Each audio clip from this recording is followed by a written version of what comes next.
Itu ada suatu silakan kayu yang menamakan yaitu kayu menuang sakti. Tumbuhnya adalah di sekitar Sumatera Barat, yaitu di Napuru. Itu karena kayu itu sudah terlalu tinggi, yang nama menuang sakti kan, itu akan ditumbang, mau ditumbangkan oleh kelompok-kelompok. Jadi kelompok-kelompok waktu itu ya, atau pada dasar awalnya adalah 4 kelompok. Kelompok pertama adalah yang nama Bang Tubok, itu kan. Kelompok kedua Bang Tubai, kelompok ketiga Bang Merakalang, yang kelompok keempat Bang Jaromani. Konon menurut ceritanya, Benuang Sakti itu adalah sebatang pohon kayu besar yang dianggap sakti atau keramat, yang pada saat itu tidak ada yang sanggup untuk menebangnya. Saya pernah menunjuk, maka beliau berkata, kalau ingin numbang batang menuang sakti ini, tunggu saat waktunya ada satu kelompok yang turun dari langit.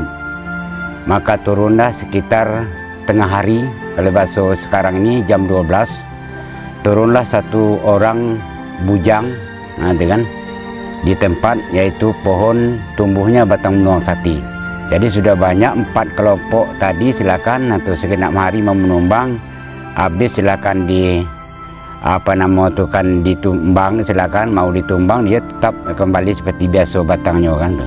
Dengan secara gotong royong ya, itu pun berhari-hari, bermalam-malam ya, akhirnya Benuang Sakti itu dapat ditumbangkan. Maka sekitar silakan tengah hari atau jam 12, maka si bujang tunggal tadi langsung membangkitkan angin atau badai bahasa Pekalnya. Dengan adanya membangkit angin besar atau badai tadi, maka kayu itu pas sekitar silakan tengah hari jam 12 bahasa sekarang ini, kayu itu roboh ke arah timur. Bentuk dahan, cabang, ranting dan daunnya itu mulai dari urai atau perbatasan Serangai terus ke timur. Kemudian batangnya itulah sepanjang yang diklaim menjadi wilayah Pekal dari Sungai Serit sampai ke Urai.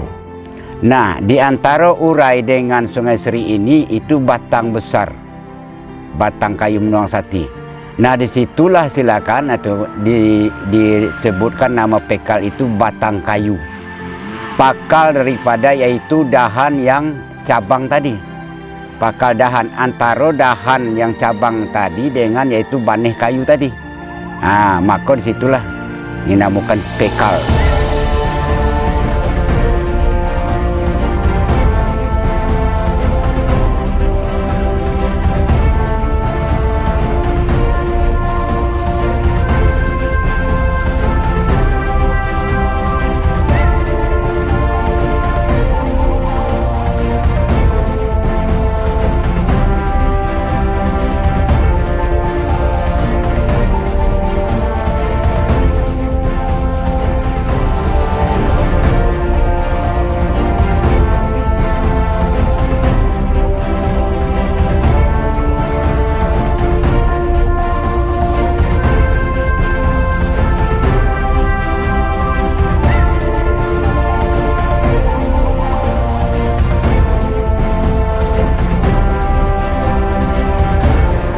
Dilihat dari mitos ini atau dari cerita ini, maka Pekal itu sangat kecil populasinya dibanding dengan Minang dan Rejang. Karena di Minang pokoknya, di situ ada akar, serabut dan sebagainya, sementara Pekal hanya batang tok, terasnya saja.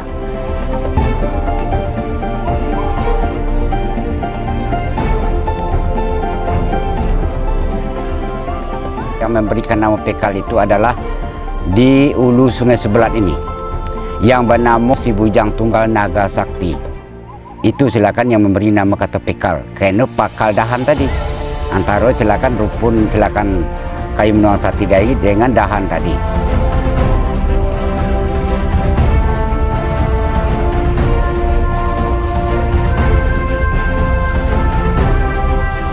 Yang dikatakan Pekal yang tua di daerah sini adalah Dusun Raja. Dusun Raja itu Kalau lebih kurang sekitar 20 km dari Sungai Ketaun ke Ulu.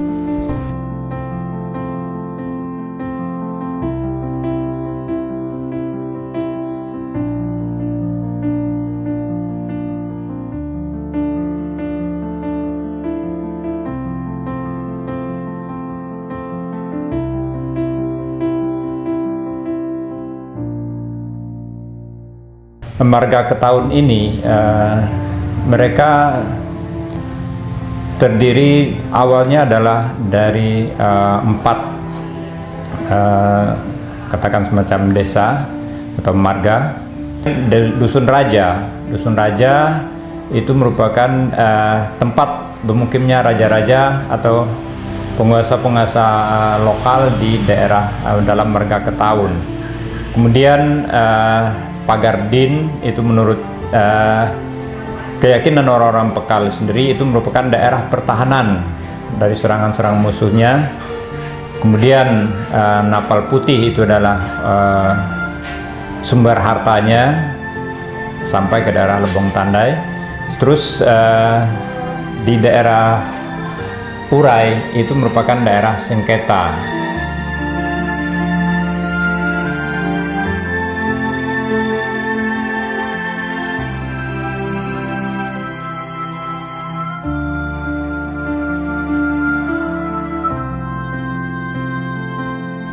Sungai Ketaun itu adalah disebutkan Sungai Serut. Mengapa dikatakan Sungai Serut? Karena kayu antara kayu dengan kayu seberang ke seberang ini jadi satu.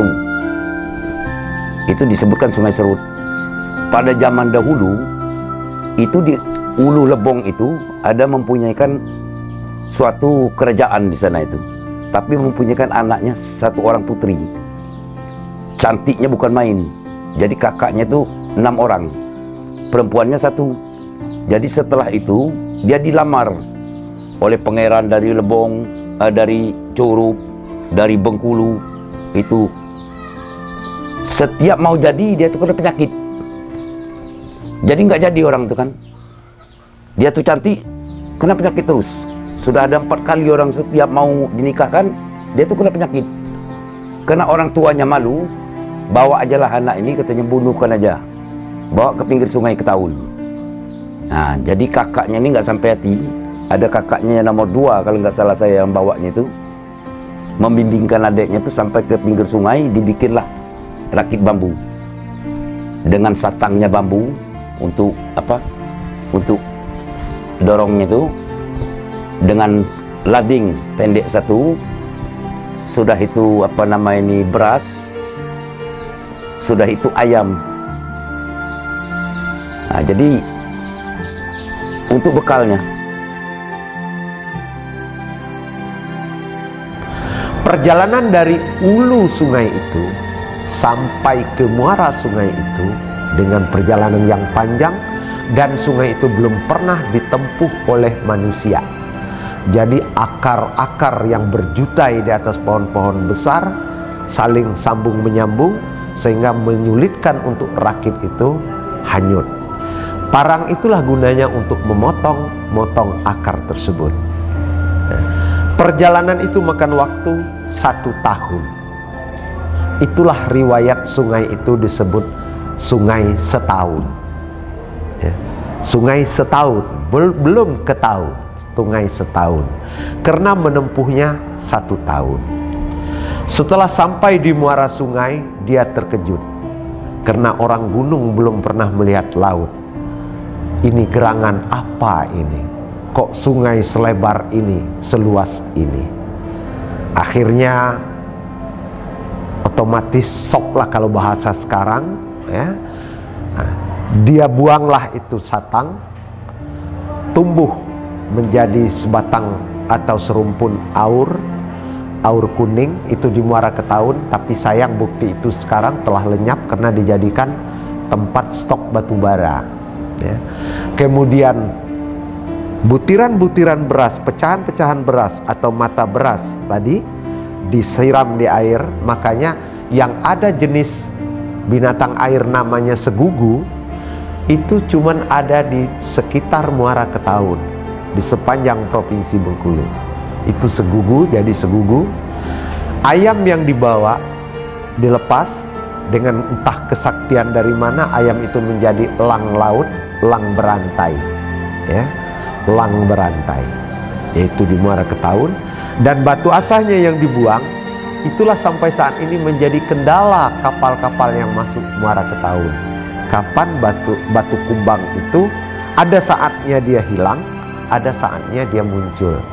Makanya peristiwa yang kemarin itu termasuk kapal Injatama tersangkut di batu kumbang itu.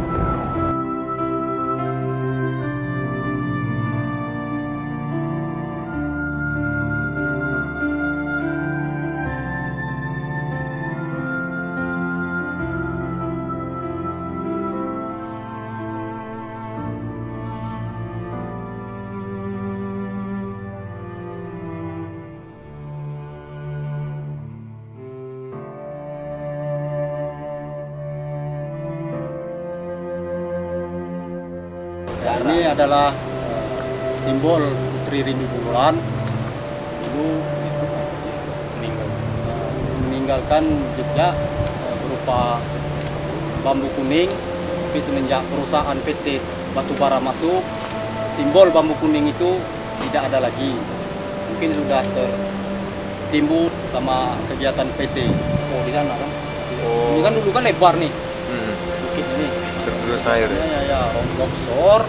Jadi ini semacam jadi kayak simbolis lagi. Simbolis diganti simbol ini. Kan dari jejak. Kalau kubur jelas bentuk kubur ini. Tapi dalam arti kayak gitu tuh orang siapa yang mau ziarah masih banyak ada orang istilahnya bayar nazarnya ya ke sini. Ini kan termasuk baru semua ini, selendang-selendang. Sumbangan dari yang orang ini tadi. Ya, orang punya nazar. Itu kan selendang itu kan orang yang punya nazar. Masuk bikin ini kan.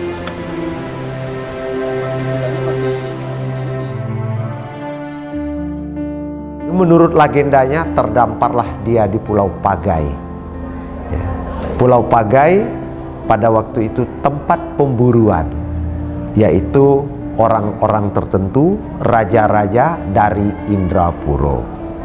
Maka pada suatu ketika Tengku Rajomudo dari Indrapuro berburulah di Pulau Pagai tersebut.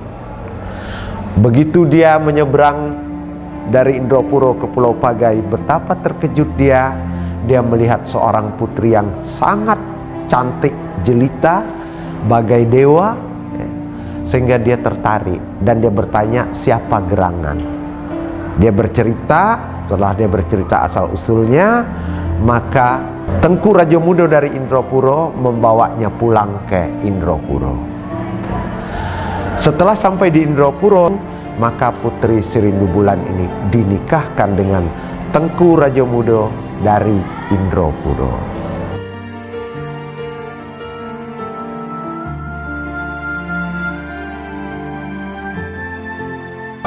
Cerita-cerita lama Ketaun. Nah, itu berarti kan sudah ada hubungan antara Indrapura dari dulunya dengan Ketaun.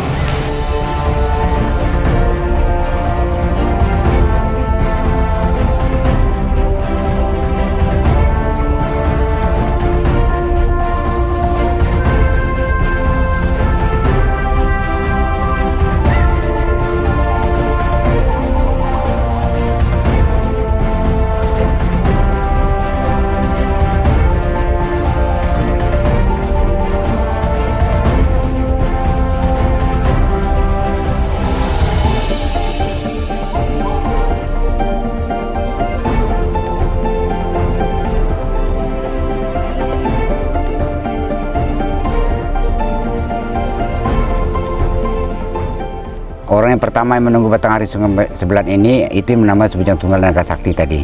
Itu pertama. Tempat beliau adalah silakan di Danau Sakti di Ulu Sungai Sebelat ini. Nah, beliau ada silakan mempunyai seorang istri yang bernama Putri Sekubang Darah. Nah, beliau juga silakan punya anak 3 orang. Yang tertua yang bernama Bujang Tata Kerjaan. Yang tengahnya silakan yang bernama Putri Angin Terbang. Yang paling busu yang bernama Embun Permainan dengan gelar Tandomato. Nah, Bujang Embun Permainan ini silakan dengan gelar Tandomato ini mendapat yaitu satu jodoh yang bernama Putri Sri Mangbulan. Dari Putri Sri Mangbulan inilah yang mengembangkan sepanjang batang hari Sungai Sebelat ini. Nah, itulah asal usulnya, itu kan dari pengembangan di batang hari Sungai Sebelat ini. Menyebarlah menjadi silakan yaitu 7 dusun, 7 kelompok waktu itu. Yang dinamakan yaitu Dusun Air Tenang. Nah, tuh, yang dinamakan Dusun Telang Kelupang, dusun yaitu Telang Tengah, Dusun Ahak Bubus, nah, tuh, Dusun Telang Sekah, dusun yaitu apa nama itu kan Talang Ahak, Dusun Kota Berani. Nah, itu. Jadi 7 dusun itu menyebar dari perkembangan beliau itu.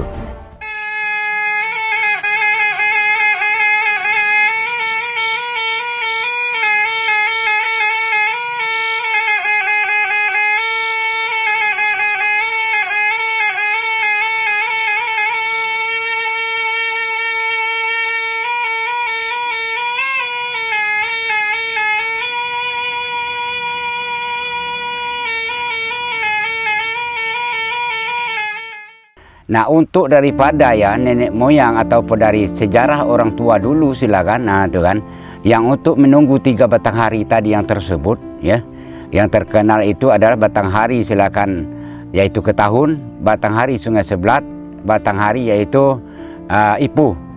Nah, maka 3 batang hari itu ya, awal-awal yang untuk menunggunya dari batang hari Ipuh itu adalah bapak daripada Semalim Deman. Nah, itu kan bapak Semalim Deman itu yang bernama Saduato. Nah, itu kan itu namanya, yaitu awal-awal menunggu batang hari Ipuh. Yang untuk di Sungai Sebelat ini ya, itu adalah yang bernama Sebujang Nunggal Naga Sakti tadi. Itu silakan.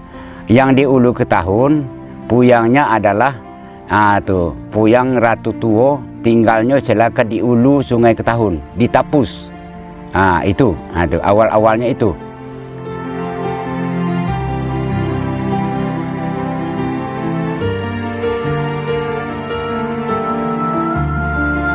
Suku bangsa Pekal, baik yang ada di Muko-Muko, yang berada di Ipuh, di Sebelat, di Ketahun, di mana saja berada, itu pada hakikat ada satu keturunan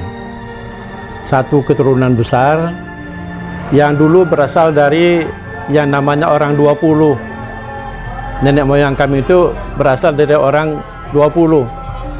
Orang 20 itu membagi 3 tempat. 8 di hulu, 8 di hilir, 6 di tengah.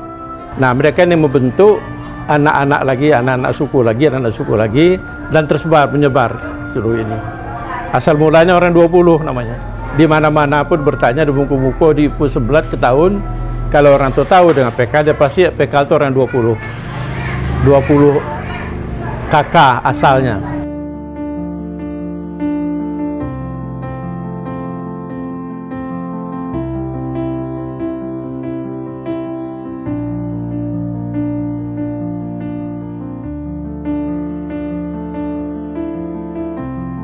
Kelompok etnis Pekal yang dalam istilah Bengkulu itu sering disebut dengan orang Pekal. Itu merupakan satu di antara 9 suku bangsa penduduk asli Bengkulu. Mengenai asal-usul masyarakat Pekal, itu kami belum melaksanakan penelitian yang mendalam tentang itu, tapi dari penelitian yang dilakukan oleh Prof. Abdullah Siddiq itu menyatakan masyarakat Pekal itu merupakan migrasi daripada masyarakat suku Rejang yang menyebar hampir sampai ke Sumatera bagian selatan. Kalau di Bengkulu Utara yang paling banyak itu adalah di Lais dan sampai di Urai. Daya Urai berbatasan dengan Kecamatan Ketahun. Ada perpindahan penduduk dari Madagaskar atau dari India belakang, atau dari mana dulu, lebih kurang 350 tahun sebelum Masehi, itu mendarat di daerah Air Hitam dekat Ipuh, itu antara Ipuh dengan Bantal. Nah, mereka ini membuat satu kerajaan, namanya Kerajaan Bulu Triti. Tapi sejarah itu terputus. Dari pengetahuan kami juga belum menemukan satu toponimi yang menyebutkan tentang asal-usul nama Pekal itu sendiri. Jadi sampai sekarang kami berkesimpulan bahwasanya masyarakat Pekal itu adalah keturunan dari suku Rejang. Nah, secara budaya mereka itu merupakan percampuran budaya Rejang dengan budaya Minang. Karena dalam keseharian mereka banyak istilah-istilah adat yang mereka pakai itu bersamaan dengan istilah adat yang dipakai oleh suku Minang. Dan di daerah Ketaun itu sendiri kita juga menemukan banyak perantau-perantau Minang dan juga daerah-daerah lainnya, terutama di daerah Lebong Tandai itu banyak sekali kita temui. Hampir seluruh suku bangsa di Indonesia ada di Lebong Tandai itu. Maka lahirnya kebudayaan yang bernama Randai, Gandai, dan Kejai ada kaitannya di dalam pesta rakyat berkumpul untuk menebang benuang sakti ini. Ya. Jadi di Minang dikenal dengan Randai, di bumi Pekal dikenal dengan Gandai, di tanah Rejang namanya Kejai.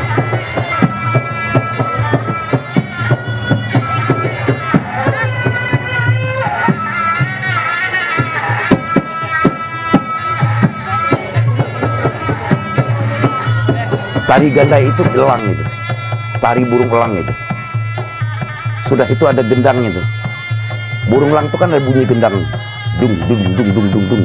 Itu mirip betul suara serunai. Itu sebenarnya kalau kita ambil dari analis kita, itu Gandai itu adalah dari tarinya terbangnya burung elang itu. Coba lihat kalau Gandainya itu persis semacam burung elang itu. Nah, cuman kalau orang-orang itu banyak kurang menganalisanya. Tapi kalau saya tahu sejarahnya itu karena saya pernah dengar orang-orang tua-tua itu kan, itu sebenarnya asalnya dari putih katanya. Itu terbayang-bayang dengan burung elang. Jadi diajaknya lah apa nama ini kawan-kawannya itu 7 orang, itulah menari-nari dengan pakai selendang itu.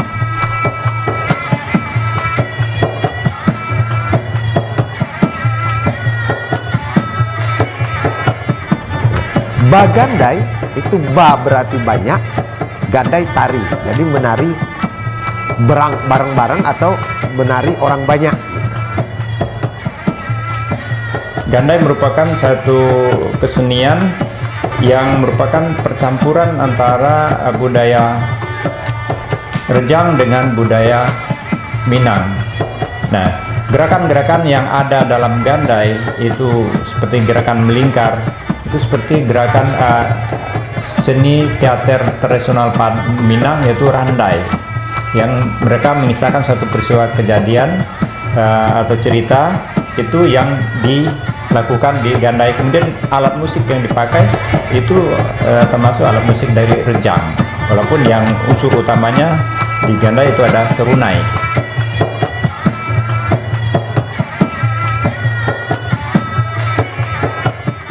Pada dasarnya Pekal ya tetap Pekal, ya, Pekal tetap Pekal, ya.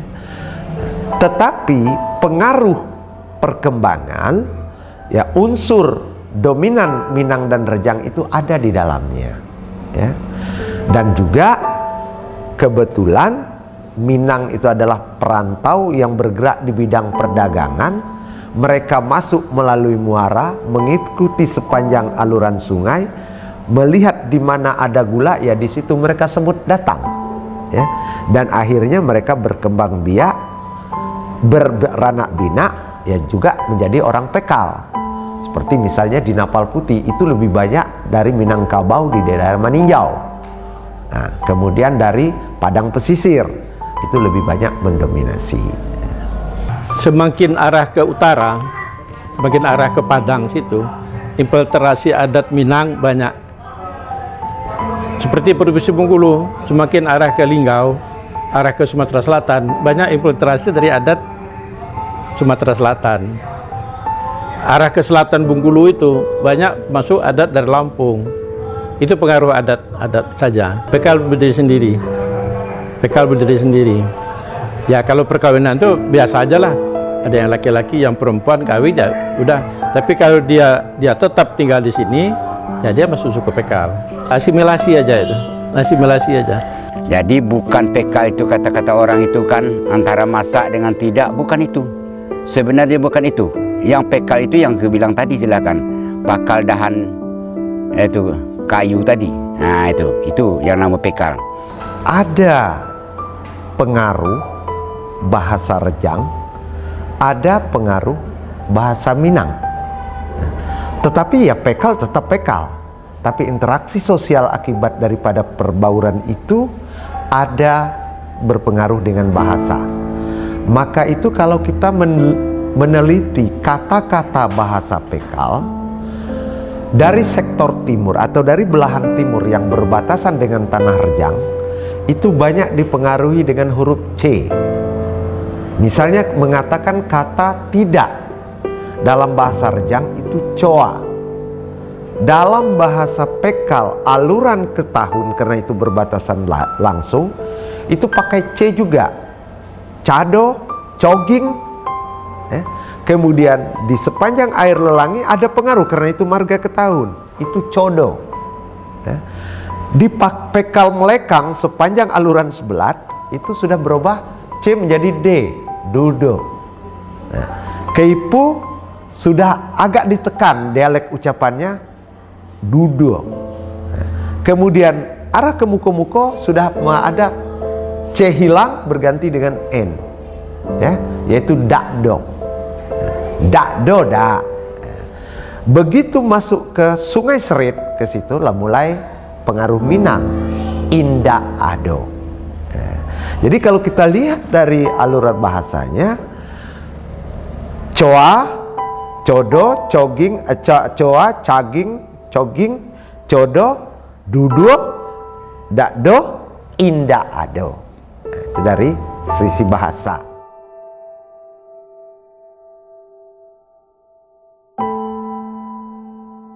Melihat kepada bentuk fisiknya dan bahasanya, kami menyimpulkan untuk saat ini bahasanya memang suku Pekal itu adalah berasal dari Rejang.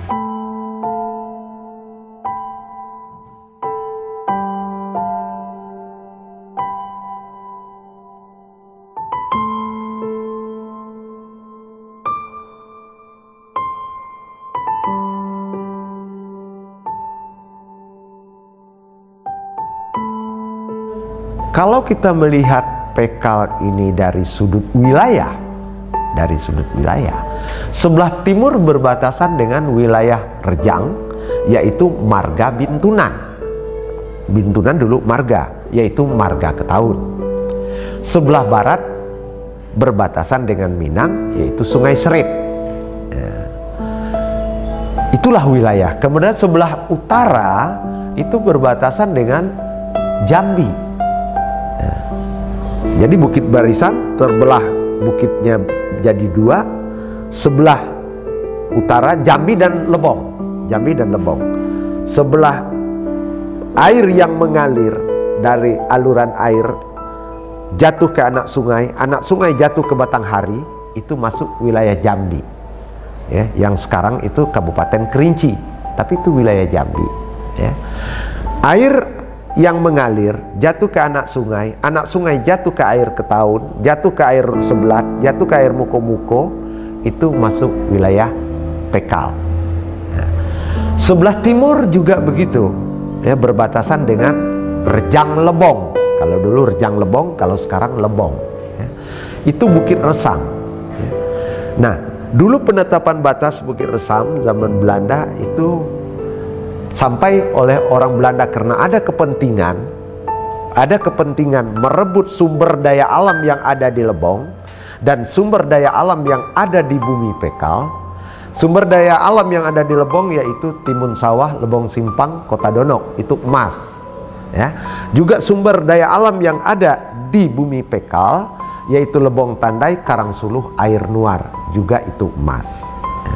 Oleh kepentingan Belanda pada waktu itu, maka adalah penetapan batas, ya, penetapan batas dan disepakati akhir keputusan yaitu Bukit Resam. Ya. Bukit Resam timur itu wilayah Rejang Lebong, Bukit Resam ke barat itu wilayah Pekal. Jadi kalau orang Rejang mengatakan wilayah Pekal, khususnya wilayah Ketaun, itu kau. Kau maksudnya orang bawah, karena wilayahnya di lembah. Kalau dibanding dengan Lebong, Lebong itu di atas. Maka kalau dia mengatakan orang bawah itu tun kau, itu berarti orang Ketaun, orang bawah.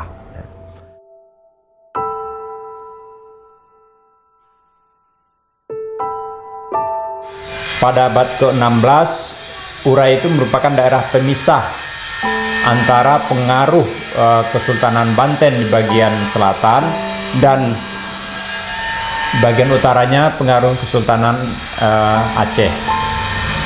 Jadi itu mungkin sudah terjadi sebelum-belumnya, karena kita tahu Bengkulu ini merupakan daerah penghasil rempah-rempah terbaik. Orang tidak mengenal Bengkulu, orang mengenal itu bandarnya Banten.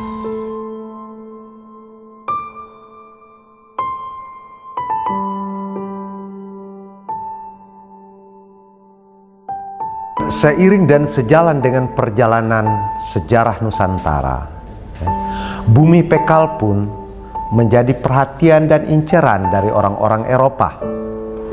Maka pada tahun 1901, kalau kita melihat peninggalan di prasasti tembok yang ada di Muara Santan, antara air Ketaun atau sungai Ketaun dengan anak sungai yang bernama air Santan, itu di situ tercatat maskapai Simau 1901. Masuklah Belanda melalui Lebong ke wilayah Ketaun ini, dan bukan di Muara Ketaun, justru di Napal Putih dulu sebagai ibu kota marga Ketaun.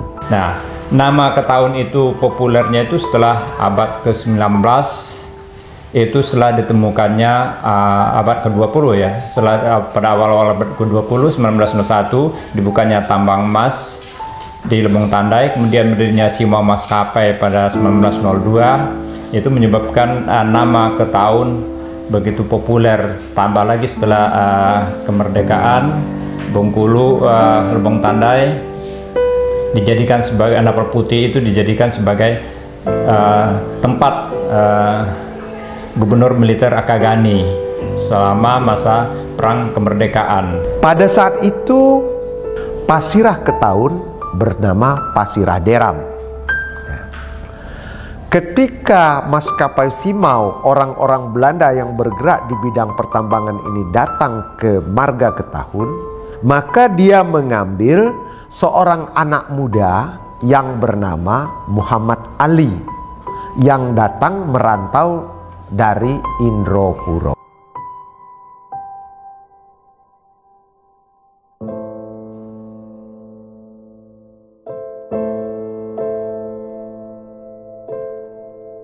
Kedatangan pulangnya kembali si Pangeran Ali ke Ketaun, dia sampai ke Napal Putih, itu karena dia diakuin oleh masyarakat Pekal, bahasanya nenek moyang mereka itu pernah bekerjasama atau semacam kebaikan yang ditanamkan oleh orang Indrapura. Nah, kalau dari segi perdagangan, memang Indrapura itu merupakan penghasil lada juga, dia mengumpulkan lada juga, merica itu ya. Nah, itu sudah merupakan hegemoni perdagangan mereka sendiri. Jadi saya pikir itu bukan satu kebetulan, tapi sudah ada awalnya, sehingga mereka bisa melaksanakan itu, dia menjalaninya dengan baik. Ya.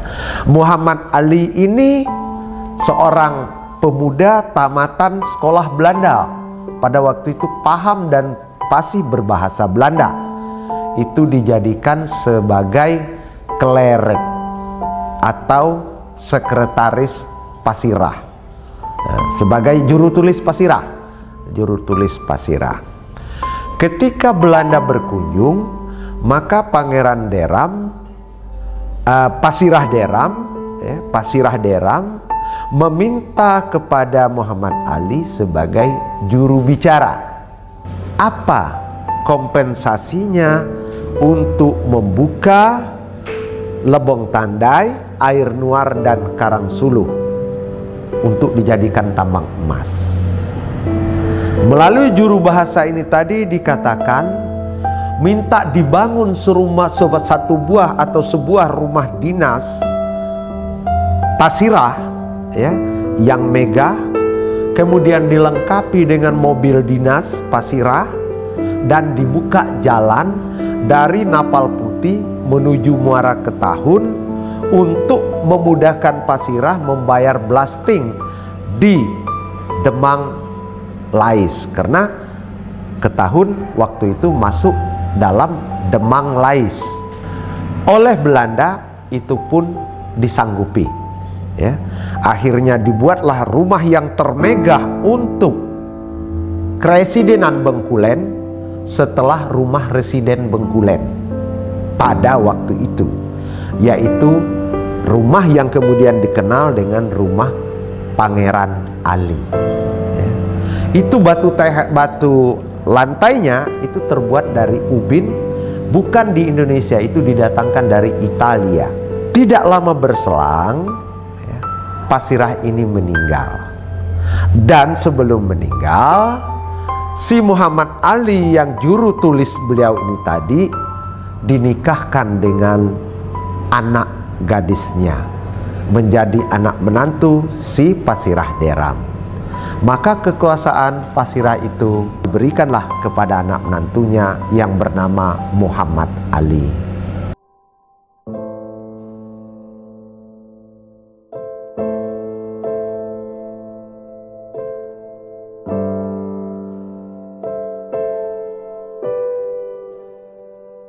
Rumah ya Pangeran Ali yang ada di Napal Putih itu sudah ditetapkan sebagai cagar budaya. Itu sudah lama sekali, di bawah tahun 2000 itu sudah ditetapkan sebagai cagar budaya. Nah, mungkin akses ke situ yang sulit sehingga masyarakat kurang mengenalnya. Napal Putih adalah gerbang aktivitas masuknya semua komunitas, semua etnis dari luar untuk menuju ke Lebong Tandai.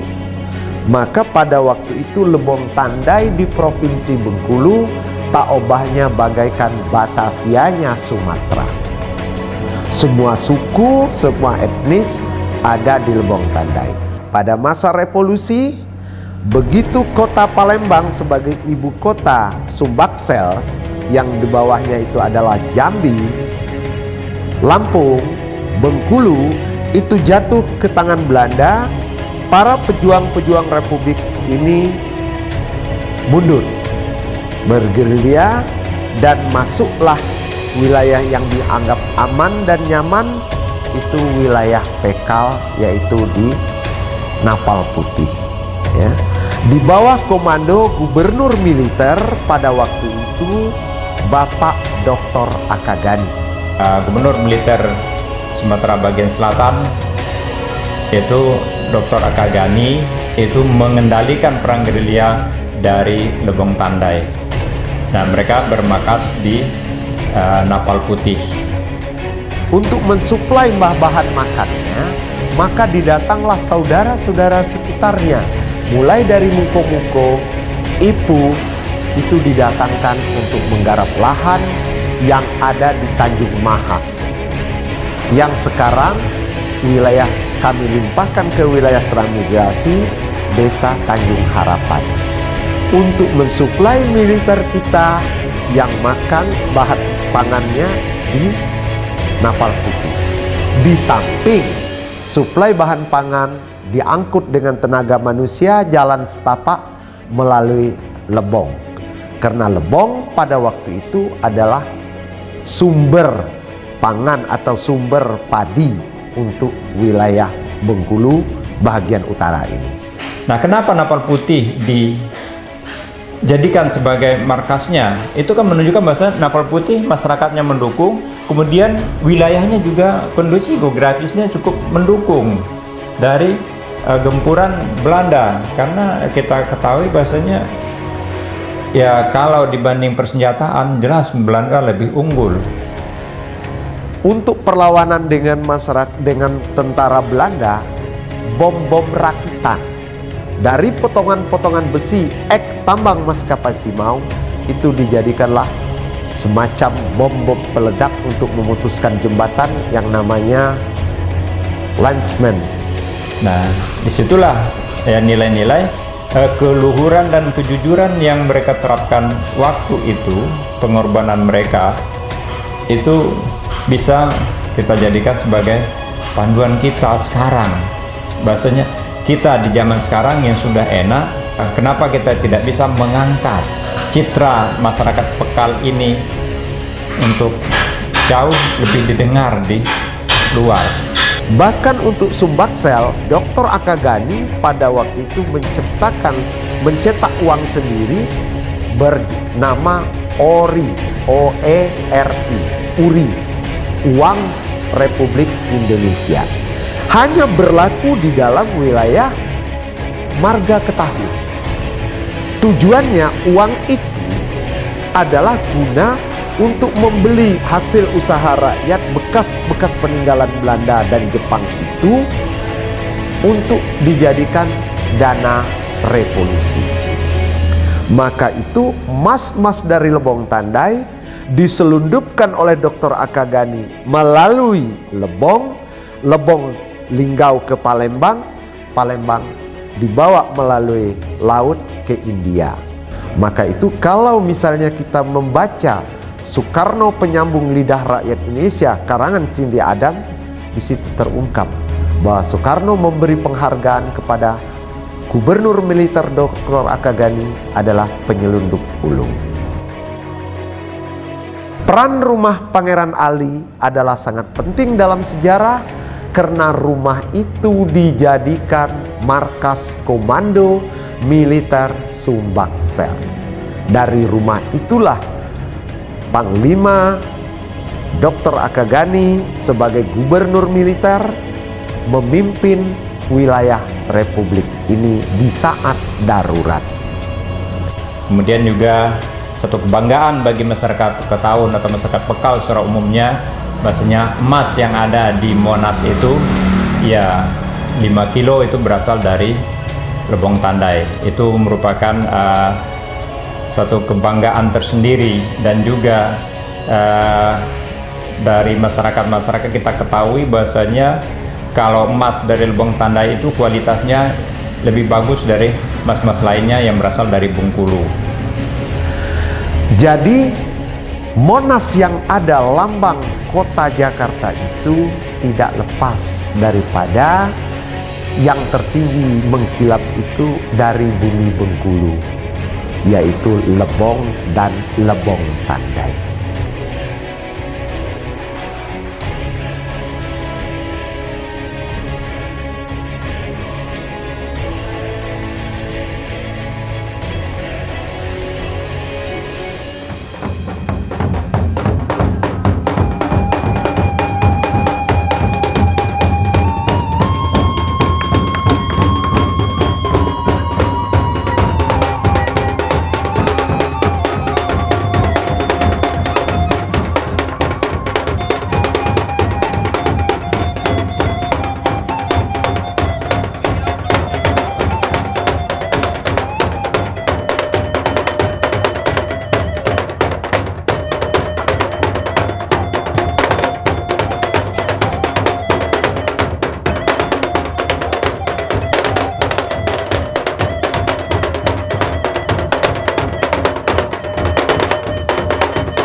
dikeluarkannya Undang-Undang Nomor 579 tentang Pemerintahan Desa, keberadaan kepala kaum yang selama ini menjadi organisasi dalam masyarakat Pekal ini memang agak berkurang.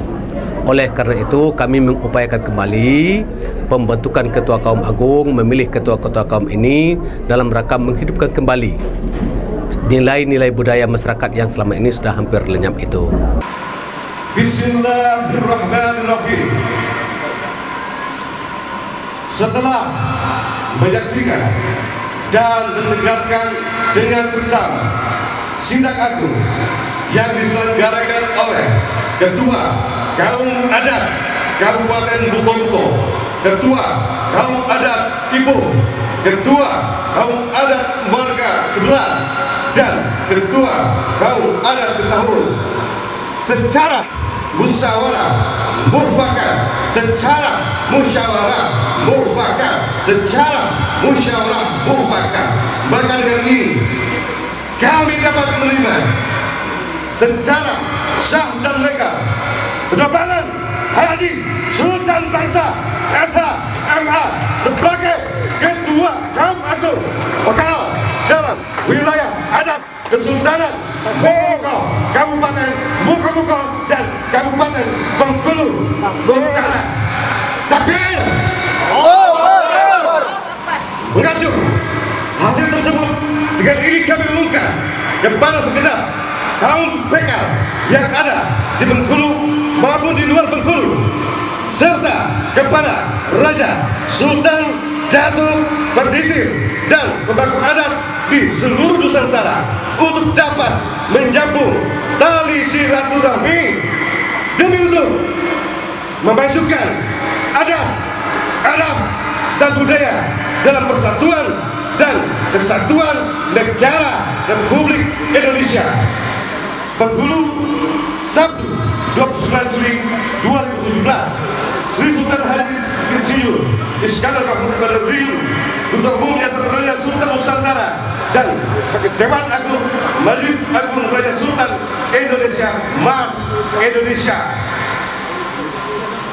Watika ini selesai dibacakan dan untuk dipatuhi di segenap penjuru negeri. Ibaratkan panji-panji ini menggunakan hak dan jati diri bangsa ini yang sekarang lagi terburu untuk diangkat marwah kembali. Siap. Jari Indonesia yang baldatun, aibadun, warafun, rafur. Siap. Alhamdulillah. Allahu Akbar. Allahu Akbar. Panji-panji Majelis Agung Raja Sultan Indonesia dapat dikibarkan di seluruh pelosok Provinsi Bengkulu. Saya terimakan kepada Yang Mulia Haji Sultan Bangsa. Siap, saya terima.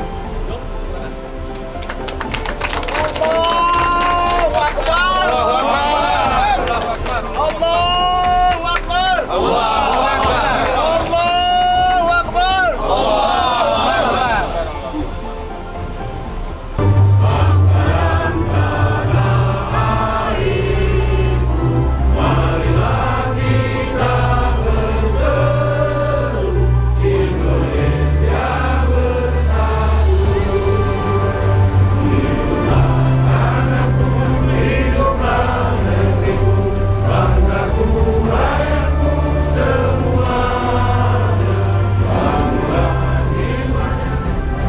Ketua Kaum Agung Pekal akan memberikan gelar kepada Pak Bupati Bengkulu Utara, Pak Insinyur Mian, dengan gelar Rio Alim Raja Perancang Bumi Pekal. Kemudian kepada Pak Bupati Muko-Muko, Bapak Nurul Huda SH, yang akan kami beri gelar Marah Alim Raja Perancang Bumi Pekal.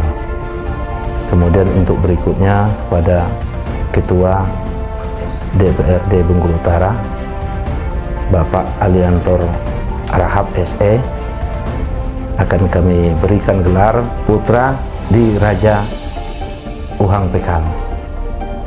Kemudian Bapak Ketua DPRD Muko-Muko akan mendapat gelar juga Putra di Raja Uhang Pekal.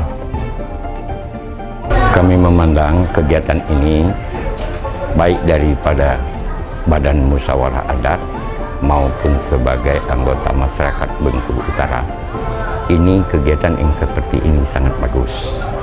Karena dengan adanya kegiatan-kegiatan seperti ini, insya Allah untuk ke depan, adat terutama di daerah Pekal ini, umumnya di Kabupaten Bengkulu Utara, ada kembali akan bangkit menjadi kepedulian masyarakat. Kaum Agung itu tidak ada dulunya, tapi kita menginginkan seluruh kaum ini kompak bersatu. Kita bentuklah kaum baru yang namanya Kaum Agung, yang dikepalai oleh Haji Sultan Bangsa itu saya dukung sepenuh hati. Saya termasuk orang tua di suku ini, di kaum ini saya dukung. Nah, terlalu banyak kaum di sini, kaumnya lain, tapi keturunan kita ini sama. Nah, kita khawatirkan nanti masing-masing kaum itu pecah-pecah. Lebih baiklah kita kumpul di satu kaum yang kita namakan Kaum Agung.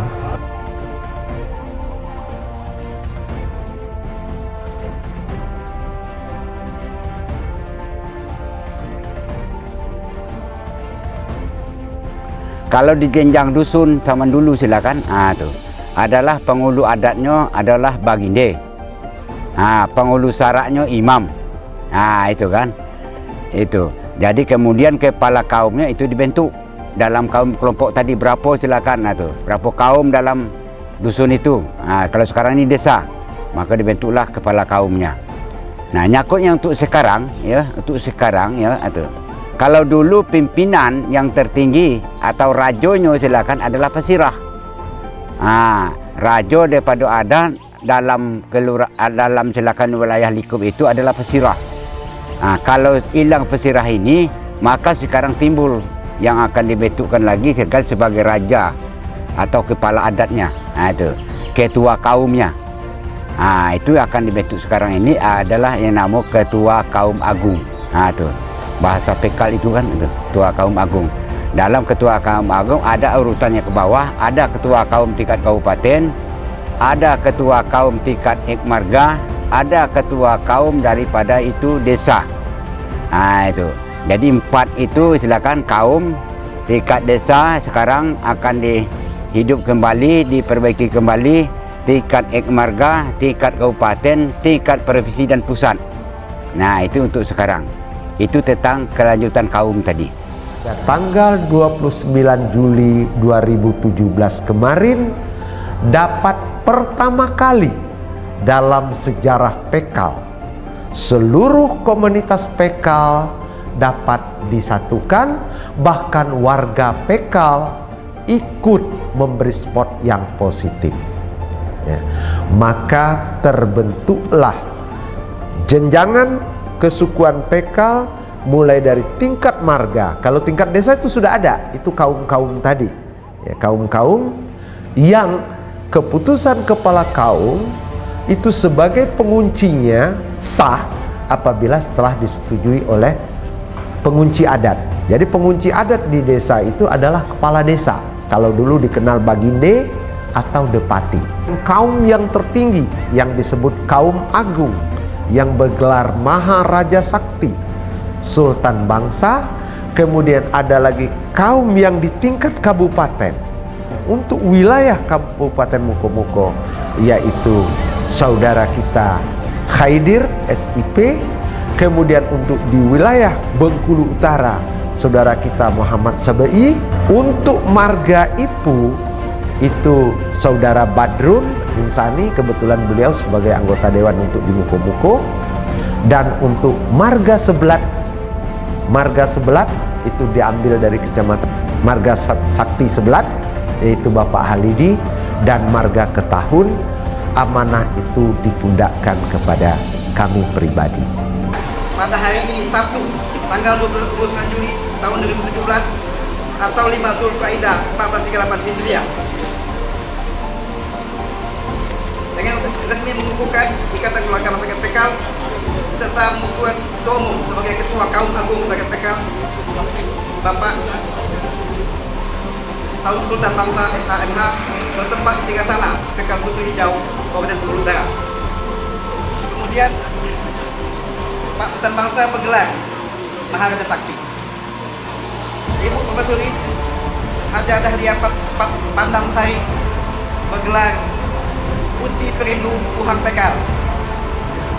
3 M Sabi SPD sebagai Ketua Umum Masyarakat PKL tingkat Kabupaten Bengkulu Utara dengan gelar Rio Gagas Mekar Sakti.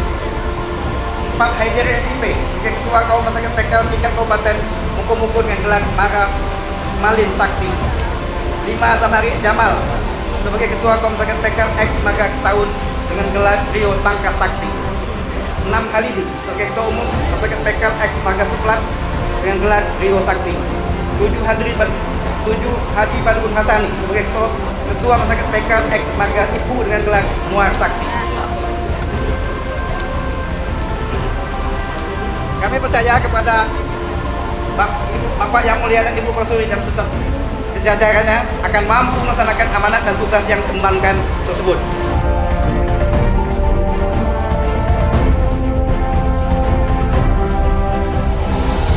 Ketua kaum adalah pimpinan suatu kelompok.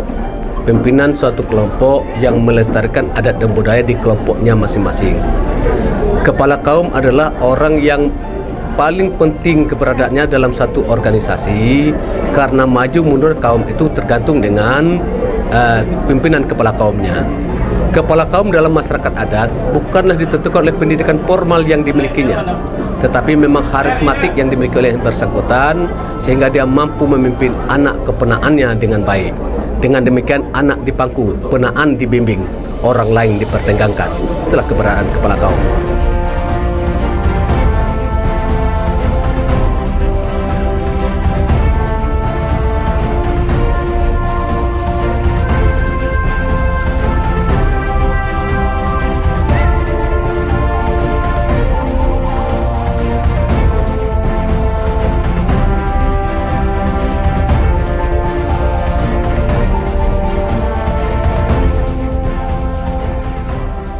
Masyarakat PKL itu terdiri dari beberapa etnis suku yang tadinya terdiri daripada marga sebelat, marga Ketaun dan marga Ipu, termasuk dalam Kesultanan Muko-Muko. Dengan perkembangan zaman, maka sekarang ini wilayah masyarakat PKL itu berkembang lebih kurang kalau tidak salah 18 kecamatan.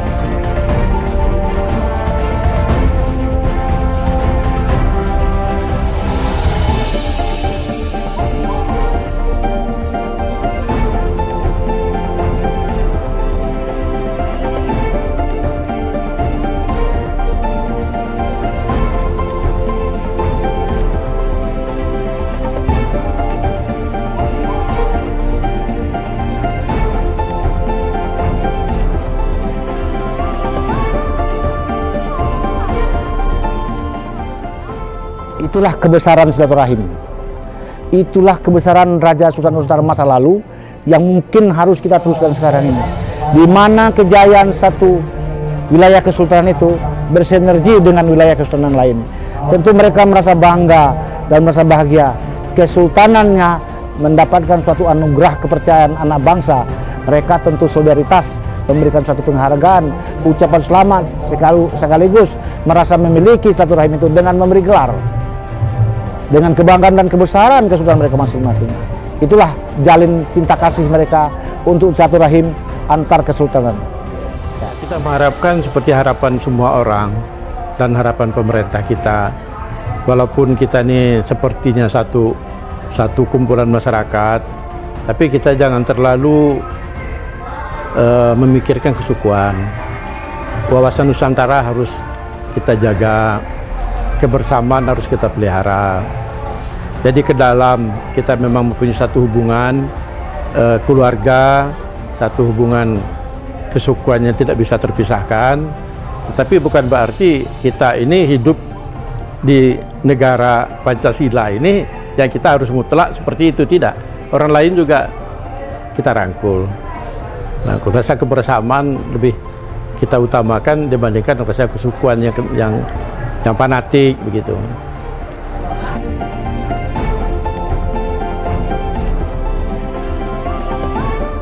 Jadi adat itu, lambang adat itu kalau di daerah Pekal itu lengguai itu. Jadi kalau mau berasan itu tetap ada lengguai itu. Mau berasan namanya. Mau berasan, mau bentuk panitia, kalau bahasa Melayu ini itu namanya lengguai. Lengguai itu ada bunganya itu berbuah perak istilahnya itu kan. Beringin berdan rampak, akar tempat bergantung, dahan tempat bersandar. Jangan dilanggar katanya. Enggang lalu ranting patah, anak raja mati tertimpa. Jadi tidak laku karena hujan, tidak lengkang karena panas. Itulah adat istiadat masyarakat Pekal. Adat itu ada 3 jenis 4 perkara. Pertama yang dinamakan adat yaitu Pati Sebatang. Yang kedua adat adalah Singo Dirajo. Yang ketiga adat Datuk Sepenanggungan. Yang keempat jenis tadi adalah adat Muda-Mudi. Adat yang itu Pati Sebatang itu tidak berpakai untuk batang hari Sungai Sebelat. Itu kan. Kena ada Pati Sebatang itu siapa yang lemah di bawah, siapa yang keras di atas. Kalau adat Singo Dirajo itu adat daripada memegangkan peranan. Itu kan seperti dulu kan ada pesirah, ada daing, ada marah, ada tuku. Berarti itu silakan orang yang memegangkan silakan rajo. Kalau untuk sekarang ini bagi pemerintah. Itu tidak berlaku untuk di masyarakat. Karena adat itu ya hitam bilang dia hitam, putih bilang dia putih. Itu kan bermulut api bertangan besi, tidak berpakai untuk di kalangan masyarakat. Yang dipakai kalangan masyarakat ini adalah Datuk Sepenanggungan dengan adat Muda-Mudi. Nah, adat Datuk Sepenanggungan itu kalau berat sama dipikul, ringan sama dijinjing, kalau mendapat sama belabu, kalau cincai sesama rugi. Sakit sesama sakit, berat sesama berat. Itu kalau ada Datuk Sepenanggungan. Berarti orang itu silakan sama-sama merasai, itu kan suka sakitnya dalam masyarakat. Tuh. Nah, kalau adat Muda-Mudi tadi itu berlakunya silakan untuk usus Muda-Mudi. Apabila ada hajatan, apabila bikin balai bahasa Pekal kan, atau bahasa sekarang ini bikin tarup, itu berdirilah benang hitam benang putihnya tentang usus Muda-Mudi. Itu berkuasalah Muda-Mudi. Tapi adat yang dipegangkan untuk batang hari Sungai Sebelat ini secara umum dari Muaro sampai ke Hulu adalah adat Datuk Sepenanggungan. Ya, sebenarnya kalau kami dulu itu kalau melanggar adat aja, wanita itu misalnya lewat dari jam waktu itu sudah kena denda aja. Jam 9 itu sudah kena denda aja. Jangankan mandi aja sama dengan laki-laki itu kena denda. Nikah aja, sebelum nikah dia sudah bertemu, itu kena denda. Kalau kami dulu 3 bulan sebelum nikah itu sudah putus hubungan, tidak bisa saling lihat, jauh itu. Sewaktu jadi aja, baru sewaktu nikah itulah baru bertemu. Itu sudah itu seperti musim durian, itu tidak boleh dipanjat itu. Siapa kedapatan manjat, walaupun dia di hutan sana, itu tetap kena denda. Gitu. Jangankan mencuri hal-hal itu lebih berat lagi. Itu hukumnya hukum adat betul di sini. Suku Pekal ini adalah salah satu suku asli yang ada di Indonesia, yang patut juga dilestarikan budayanya, bahasanya, dan juga adat istiadatnya sampai kapanpun. Saya benar-benar mohon buku ataupun visual atau video untuk adat Pekal ini nanti bisa ditemui di YouTube atau bisa kami pelajari di buku-buku, dan sekali-sekali mungkin bisa diberitakan atau ditampilkan di televisi nasional Indonesia.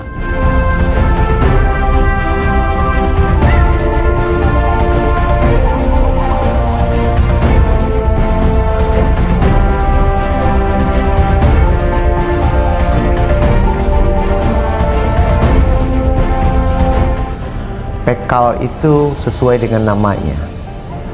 P pemersatu, E etnis, K kebersamaan, A adat, L legowo.